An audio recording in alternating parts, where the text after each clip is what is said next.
살아계신 하나님 말씀은 민수기 1장 1절 말씀입니다. 한 절 보겠습니다. 민수기 1장 1절 말씀입니다. 여러분 성경책 192쪽 되겠습니다. 구약성경 192쪽입니다. 다 채신 줄 알고 찾으신 줄 알고 합독하겠습니다. 시작.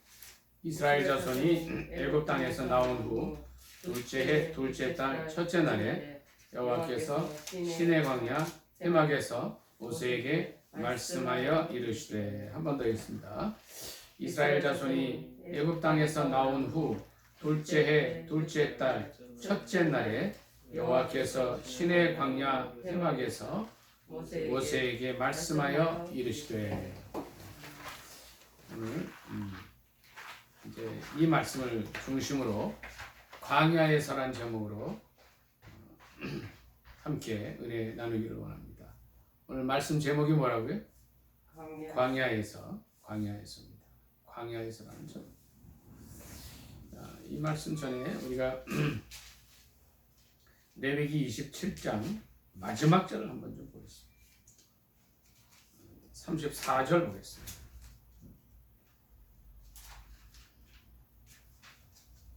27장 34절 191쪽이 되겠죠. 그 말씀 한 번 더 같이 읽도록 하겠습니다.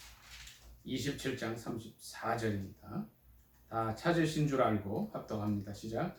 이것은 여호와께서 시내 산에서 이스라엘 자손을 위하여 모세에게 명령하신 계명이니라. 아멘. 그래서 이제 레위기 27장과 민수기 1장이 이렇게 이어지죠. 그러니까 여기서는 여호와께서 시내 산에서 이스라엘 자손을 위해서 모세에게 명령하신 계명이다. 그리고 이제 민수기 1장에는 이렇게 말씀이 이어집니다. 그러니까 이스라엘 자손이 애굽 땅에서 나온 후에 둘째 해 둘째 달 첫째 날. 그럼 보세요. 둘째 해 둘째 달이면 어떻게 돼요? 그러니까 12개월 1년이 이제 첫째 해면 이제 1년이 다 간 거죠. 12개월. 첫째 달이 갔어요. 13개월. 또 둘째 달이니까 어떻게 되죠? 14개월째 되는 첫째 날에 말씀이 딱 임한 거예요. 그것이 이제 민수기의 시작입니다.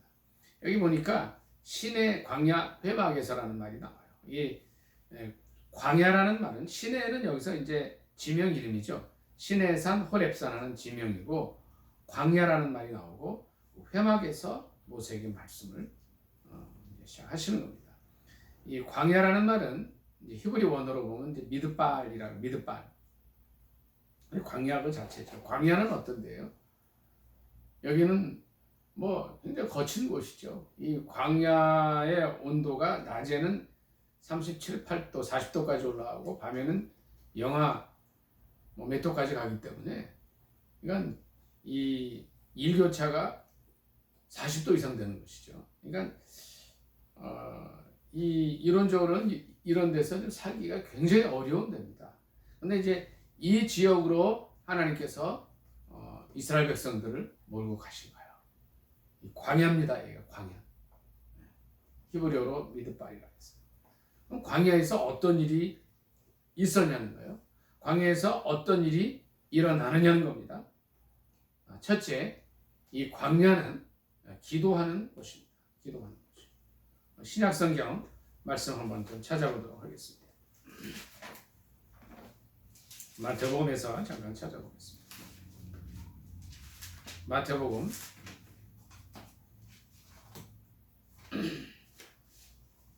4장에서 보겠습니다. 4장 1절부터 한번 같이 보도록 하겠습니다.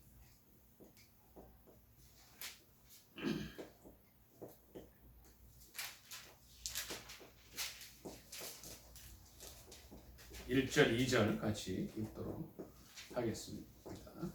마태복음 4장 1, 2절 시작. 그때 예수께서 성령에게 이끌려 마귀에게 시험을 받으러 광야로 가사 40일을 밤낮으로 금식하신 후에 줄이신지라. 아멘. 마태복음 4장 1, 2절을 보면은 이 광야에서 예수님께서 뭐 하셨어요? 성령께서 이끌려 가셨다 그랬죠. 그러니까 마귀에게 시험을 받으러 광야로 가셨는데 2절 보니까 뭐예요? 40일을 밤낮으로 금식하셨어요. 그러니까 40일 금식을 하신 거예요.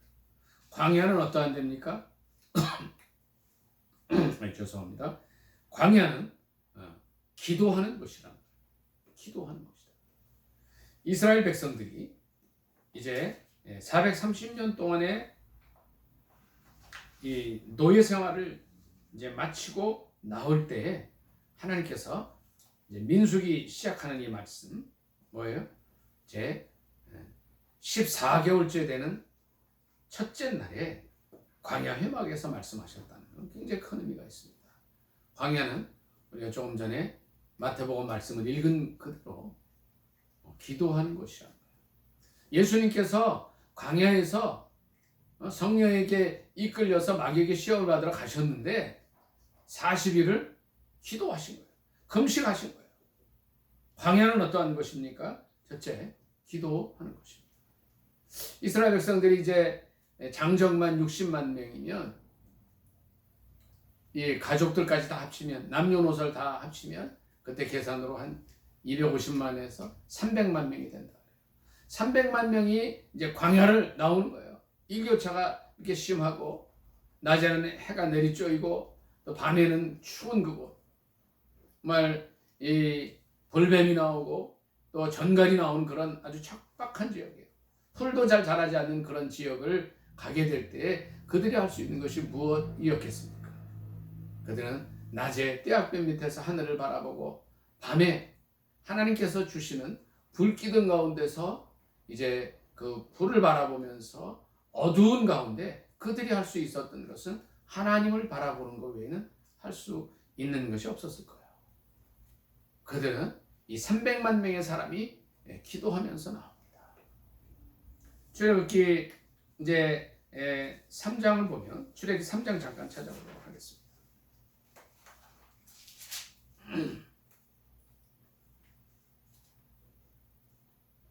3장 바로 전에 2장 23절로 25절 같이 보도록 하겠습니다. 여러분 구약성경 84페이지입니다. 같이 읽겠습니다. 시작. 여러 해 후에 애굽 왕은 죽었고 이스라엘 자손은 고된 노동으로 말미암아 탄식하며 부르짖으니 그 고된 노동으로 말미암아 부르짖는 소리가 하나님께 상달된지라. 하나님이 그들의 고통 소리를 들으시고 하나님이 아브라함과 이삭과 야곱에게 세운 그의 언약을 기억하사 하나님이 이스라엘 자손을 돌보셨고 하나님이 그들을 기억하셨더라 하는 말씀이 있어요. 그리고 이제 모세를 세워주시고 이스라엘 백성들을 출애굽시키는 일을 시작하신 거예요. 그러니까 이 이스라엘 백성들이 고통 속에 하나님께 부르짖었을 때에 한 사람을 세워주셔서 430년 만에 애굽을 나오게 하셨는데 그들이 이제 광야를 지나면서 제 14째 달 첫날의 말씀이 임하시기까지 그들은 기도했었다는 거예요. 기도할 수밖에 없었다는 거겠죠. 하나님을 바라보면서 기도했어요. 430년의 이제 애굽 생활, 그 중에 많은 기간을 노예로 살아오면서 정말 고통 속에 부르짖었던 것을 기억하면서 이제 나이 많은 사람들로부터 이제 청년들 또 어린아이에 이르기까지 기도하면서 나올 수 있었겠죠. 이 광야는 기도하는 곳이란 거예요. 13개월을 부르짖어 기도했을 때에 14개월째 첫날에 하나님께서 시내 광야 회막에서 모세에게 말씀을 주셨다. 여러분 하나님 말씀을 얻기가 쉬운 게 아닙니다. 실은요. 오늘날 이 하나님 말씀이 이렇게 두껍게 좋은 가죽 정장으로 해서 나와 있기 때문에 우리는 하나님 말씀이 귀한 줄 잘 몰라요. 근데 이때는 어떤 때입니까? 이런 종이라든가 이런 인쇄 시설이 발달하지 않았었기 때문에 하나님 말씀을 이렇게 가지고 있을 수도 없었어요. 이제 구존으로 전해오는 하나님 말씀을 들을 수가 있었고 간혹 소수의 선택된 사람이 파피수라는 그 이제 갈대 종이나 양피지에 양의 가죽에 쓰인 하나님 말씀을 가질 수 있었어요. 소지할 수가 있었습니다. 하나님 말씀을 정말 사모하고 광야 생활 가운데서 하늘을 바라보고 밤에 불기둥을 보면서 13개월 동안을 기도했을 때에 하나님 말씀이 임하셨다. 신의 광야 회막에서 하나님께서 모세에게 말씀을 주십니다. 오늘날 이 방송의 홍수 속에서 우리는 너무나 많은 말씀들을 들어요. 근데 그 말씀들이 진정 나에게 레마의 말씀으로 찾아오기가 어렵다는 겁니다. 왜 이 말씀을 드리느냐 하면 오늘날 예수님을 믿는다고 하는 사람들, 수많은 교회에 다닌다고 하는 사람들의 삶이 변하지 않습니다. 진정 생명의 말씀인, 생명의 씨앗인 하나님의 말씀이 각 사람들에게 임했을 때에, 많은 신자들에게 임했을 때에 그들의 삶은 변화하게 됩니다. 이스라엘 백성들처럼 광야에서 13개월을 기도하면서 하나님을 바라봤을 때에 하나님 말씀을 주신다면 이들이 변화되지 않을 수 없는 거예요. 오늘날 얼마나 많은 사람들이 예수 그리스도를 믿는다고 하면서 변화되지 못한 삶을 삽니까? 예수 그리스도를 믿는다고 하면서 서로 미워하고 시기하고 질투하면서 이 사회는 더 악하여져 갑니다. 또 신천지라는 이단이 생겨서 너무나 많은 젊은이들이 수만의 젊은이들이 여기에 빠져서 고통 속에 있습니다. 하나님 말씀을 제대로 받지 못하니까, 하나님 말씀을 사모하는 일이 없으니까, 기도하지 않으니까 말씀을 제대로 받지 못하고 그들의 삶이 편하지 않는 겁니다. 민수기 1장 1절 한 번만 더 읽습니다. 시작. 이스라엘 자손이 애굽 땅에서 나온 후 둘째 해 둘째 달 첫째 날에 여호와께서 시내 광야 회막에서 모세에게 말씀하여 이르시되. 자, 첫째가 뭐였죠? 이 광야는 기도하는 것입니다. 두 번째, 우리 말씀을 한번 좀 찾아보도록 하겠습니다. 또 마태복음에서 좀 보겠습니다. 3장에서 보겠습니다. 3장 1절 다 같이 읽도록 하겠습니다. 신약성경 3페이지 되겠습니다. 3장 1절 시작. 그때의 세례 요한이 이르러 유대 광야에서 전파하여 말하되. 여기까지 읽습니다. 그때의 세례 요한이 이르러 유대 광야에서 전파하여 말하되 라는 말씀으로 이제 마태복음 3장을 시작을 합니다. 세례 요한의 사역지가 시작이 어디였어요? 궁궐에서 하나님 말씀을 외치지 않았습니다. 대로변에서 하나님 말씀을 외치지 않았습니다. 그도 역시 예수님께서 광야에서 40일 금식함으로써 마귀에게 시험을 받고 성령에 이끌려서 사역을 시작하신 것처럼 유대 광야에서 말씀 전파를 시작합니다. 세례 요한, 그의 주식은 뭐였어요? 메뚜기와 석청이었어요. 석청은 돌에 나는 꿀이에요. 그는 낙타토롯을 입은 아주 그런 투박한 삶을 사는 사람이었는데 그의 사역의 시작이 어디였어요? 유대 광야였습니다. 두 번째, 이 광야는 기도할 수밖에 없는 곳이라는 거예요. 너무 거친 곳이에요. 광야에는 이런 편의시설이 있는 곳도 아닙니다. TV나 문화시설이 있는 곳도 아니에요. 오락시설이 있는 곳도 아닙니다. 편의점이 있는 곳도 아니에요. 거기는 자연의 물소리만 들리고 아주 척박한 곳이고 풀만 보이고 나무만 보이고 밤에 달과 별이 보이고 깜깜한 속에서 짐승의 우는 소리만 들리는 곳이에요. 낮에도 해가 내리쬐는 곳이에요. 그곳에서는 자연의 소리만 들리는 곳입니다. 그곳에 우리가 처해졌을 때, 광야에 갔을 때 우리가 할 수 있는 것은 오직 기도라는 거예요. 오직 기도. 기도할 수밖에 없는 곳이라는 거예요. 제가 첫째 뭐라 그랬어요? 광야는 어떠한 곳이라 그랬어요? 광야는 기도하는 곳이라 그랬어요. 예수님께서 40일 금식 기도를 시작하신 그곳이 광야였고 세례 요한이 이르러서 유대 광야에서 말씀 전파를 시작한 곳이 광야인데 두 번째 이곳은 기도할 수밖에 없는 곳이라는 거예요. 세상에 어떠한 곳도 의지할 수가 없고 어떠한 곳도 바라볼 수가 없는 그런 곳입니다. 광야는 다시 말씀드리면 아무도 의지할 수 없는 것이에요. 우리가 이제 성장기에는 부모가 있고 또 친구들도 있고 또 많은 주변에 동네 사람들 아는 사람들이 있어서 의지할 수 있습니다. 그러나 이 광야는 그 어느 사람도 어느 사람에게 도움을 청할 수 없는 그런 곳입니다. 하나님만 바라보고 오직 기도하는 곳이 광야라는 것입니다. 세례 요한은 이곳에서 이제 기도 중에 하나님이 주시는 말씀을 받아서 이제 비로소 전파하여 말하였다고 했습니다. 마가복음 잠깐 말씀 찾아보겠습니다. 마가복음 1장 한번 찾아보겠습니다.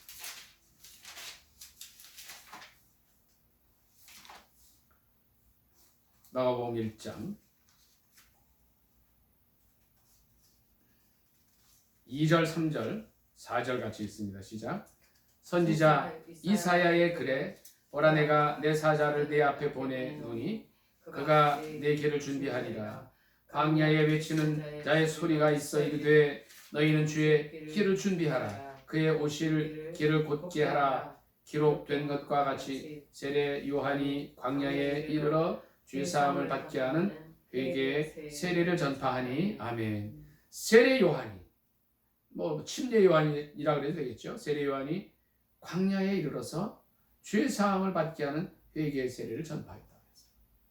그러면 이 세례 요한이 아무 준비 없이 생각 없이 어제 그냥 회개하라 그랬겠어요?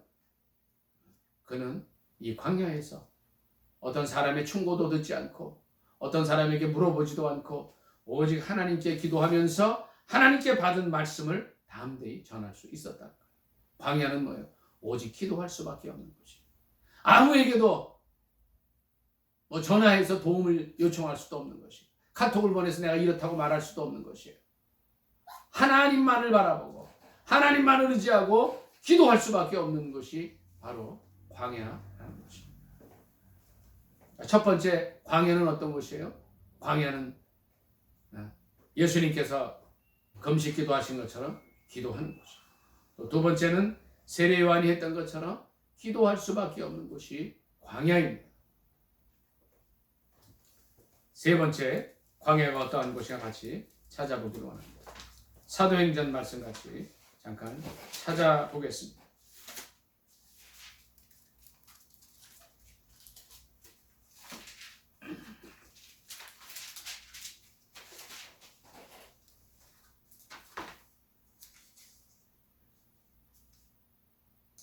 사도행전 9장 말씀 잠깐 보겠습니다. 9장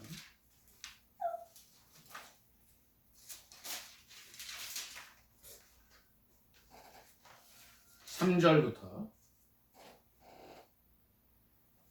몇 절 같이 읽도록 하겠습니다. 6절까지 같이 읽습니다. 9장 3절로 6절 시작. 사울이 길을 가다가 다메섹에 가까이 이르더니 호련히 하늘로부터 빛이 그를 둘러 비추는지라. 땅에 엎드려져 들음에 소리가 있어 이르시되 사울아 사울아 내가 어찌하여 나를 박해하느냐 하시거늘 대답하되 주여 누구시니까 이르시되 나는 네가 박해하는 예수라. 너는 일어나 시내로 들어가라.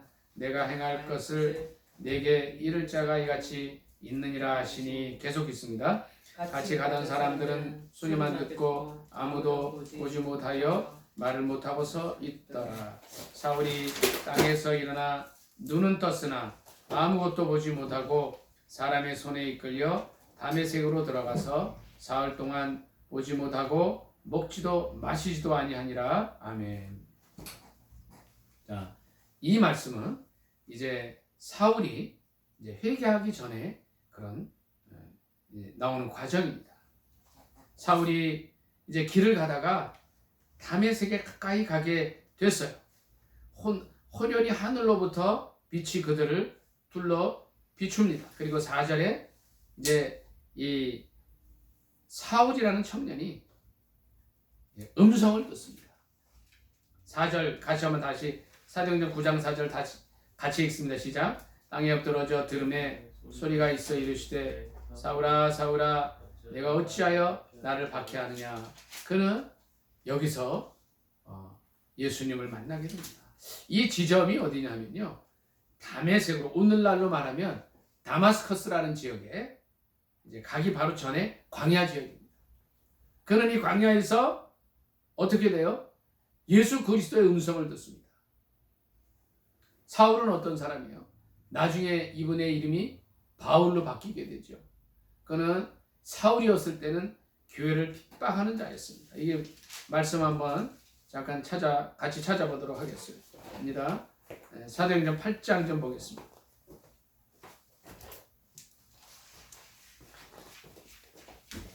사도행전 8장 말씀 잠깐 같이 보겠습니다. 8장 1절 보겠습니다. 8장 1절 같이 읽습니다. 사울은 그 부분 같이 읽을게요. 시작. 사울은 그가 죽임을 마땅히 죽임당함을 마땅히 여기더라. 이건 무슨 말씀이냐면, 이 바울이 변화되기 전에 사울 청년이었을 때, 뭐 똑같은 사람이지만 이름만 바뀌죠. 스데반이 죽는 것을 당연하게 여겼다는 거예요. 또 8장 3절 같이 읽을까요?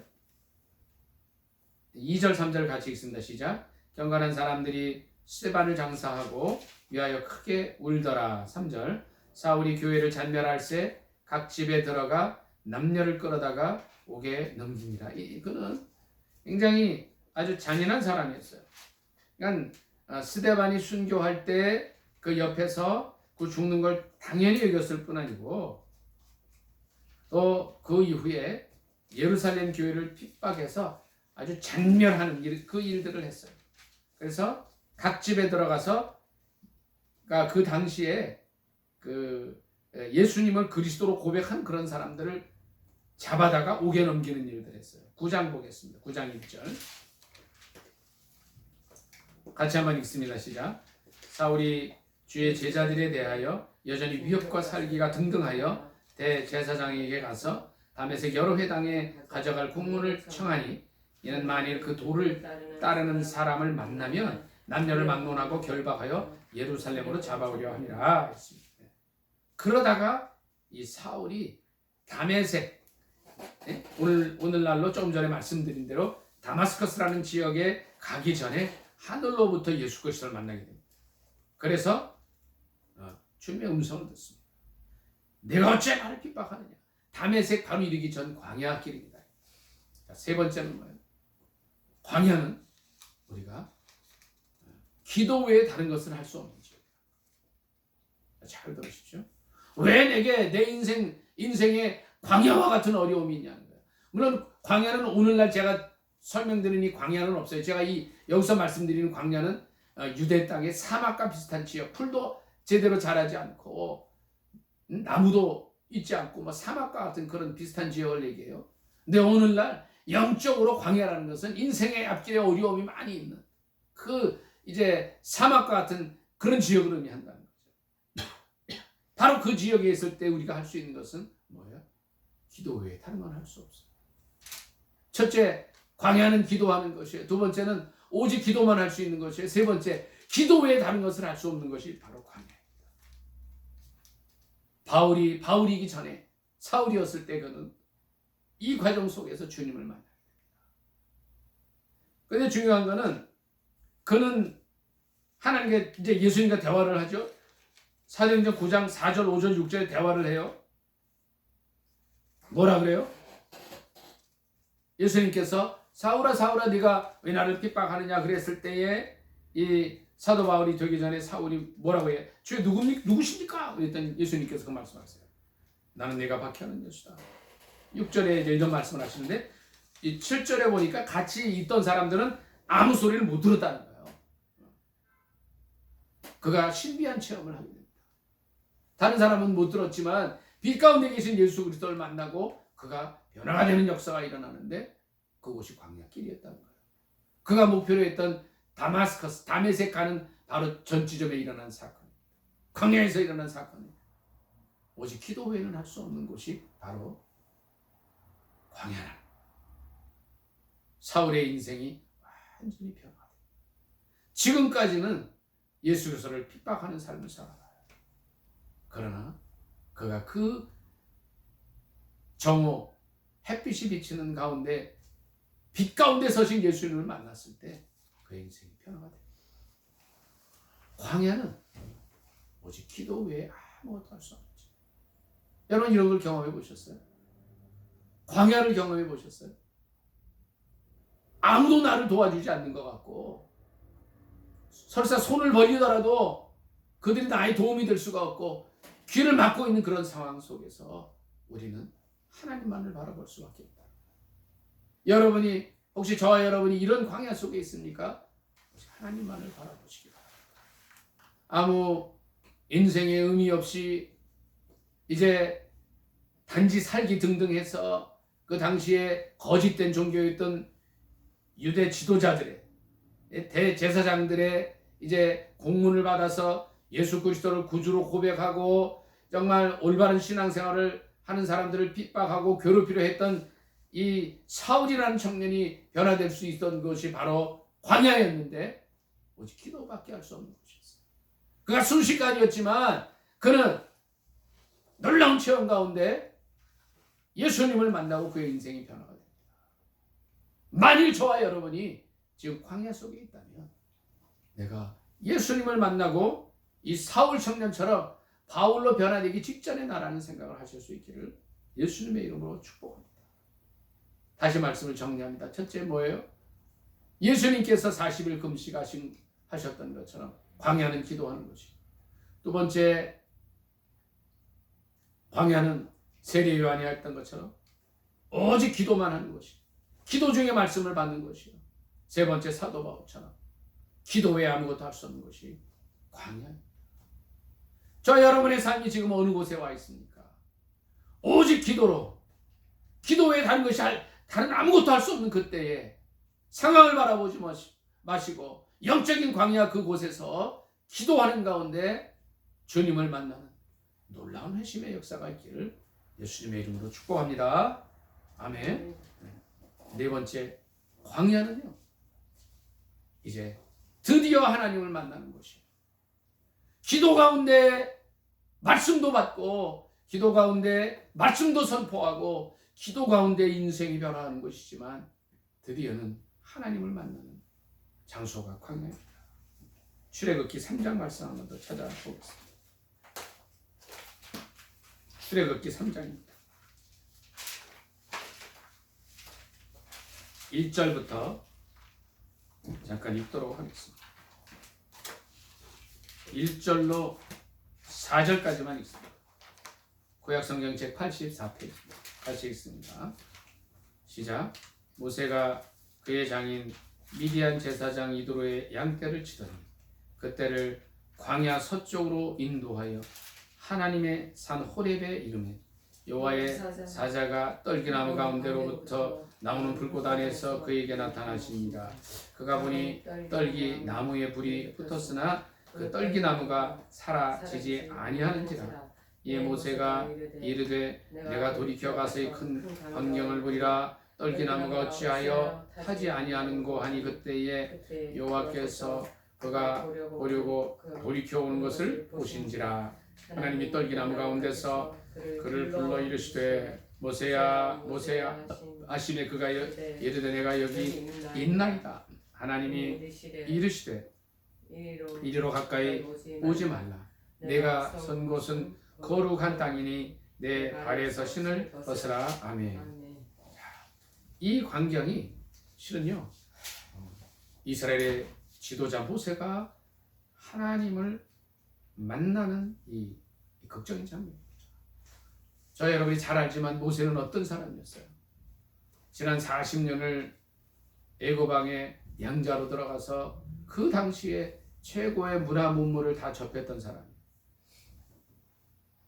전설에 의하면 모세는 약 8개국어를 할 수 있는 사람이었다고 그러고요. 그 당시에 총망받던 차기 애굽의 왕을 바로라고 그러죠. 바로의 이제 이 계승자였던 위치에 있던 사람이에요. 그러나 그는 자기 민족이었던 이스라엘 민족이 유대 민족이 고통받는 것을 보다 못해서 살인하고 그것 때문에 발각이 돼서 이제 살인죄로 결국 죽을 위기에 처해 있을 때에 미디안 광야로 도망가서 40년을 정처 없이 목동으로 살았던 사람이에요. 40년의 찬란했던 삶 이후에 40년의 처절한 고통의 삶을 살던 모세가 하나님을 만난 곳이 바로 광야예요. 광야. 여러분, 광야가 힘든 곳이지만 실은 결정적으로 인생이 변화되는 하나님을 만나는 것이 광야라는 거예요. 절망 속에 있던 모세, 어떻게 살아야 할지 모르는 그 모세가 하나님을 만난 곳이 바로 광야입니다. 2절에 보니까 여호와의 사자가 떨기나무 가운데로부터 불꽃 아래에서 나타나셨다는 거예요. 여러분이 하나님을 만나실 수 있기를 바랍니다. 아무 소망 없던 모세가 300만 이스라엘 민족의 지도자로 나설 수 있었던 것은 그가 40년 동안 가지고 있었던 애굽의 왕자로서의 지위가 아니에요. 미디안 땅에서 40년을 보낸 그 목동호의 삶으로서도 아니에요. 물론 그것이 준비는 됐겠죠. 모세를 모세 되게 했던, 나고자 모세를, 살인자 모세를 모세 되게 했던 그 과정 속에는 그는 광야에서 하나님을 만나는 사건이 있었다는 거예요. 전화해보니 지금 어떤 위치에 있습니까? 모세처럼? 아니면 모세보다 더 못한 위치에 있지는 않을 거 아니에요.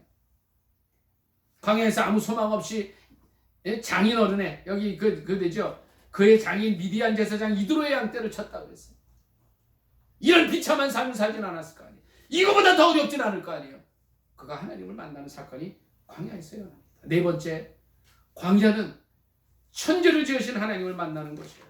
4절에 하나님이 떨기나무 가운데서 그를 불러 말씀하시오. 모세야, 모세야, 내가 선 곳은 거룩한 땅이다 말씀하십니다. 우리가 선 곳이 과연 거룩한 땅인가요? 그것이 먼저 광야여야 합니다. 우리가 있는 곳에서 하나님을 만나기 원하십니까? 그것이 광야여야 합니다. 수십억을 가지고 빌딩을 가지고 있는 사람이 부러워요? 하나도 안 부럽습니다. 저는 광야에서 하나님을 만난 사람이 저는 제일 부러워요. 이 말씀 속에 있는 것처럼 절망할 수밖에 없는 위치에 있었지만, 인생을 그만둘 수밖에 없었지만, 하나님을 만난 모세가 가장 부러운 사람. 저와 여러분이 이 사람을 부러워할 수 있기를 바랍니다. 왜요? 그는 천지를 지으시고 인간의 역사를 주관하시는 하나님을 만나는 사건을 경험한 사람이기 때문입니다. 이후에 모세의 삶은 놀랍게 변합니다. 다음 데이 40년 전에 자기 목숨을 부지하기 위해서 사람을 죽인, 애굽 사람을 죽인 이 살인죄 때문에 도망 나와서 살던 그가 다음 데이 애굽 왕을 찾아 이스라엘 백성들을 보내달라고 외칩니다. 10가지 사건 이후에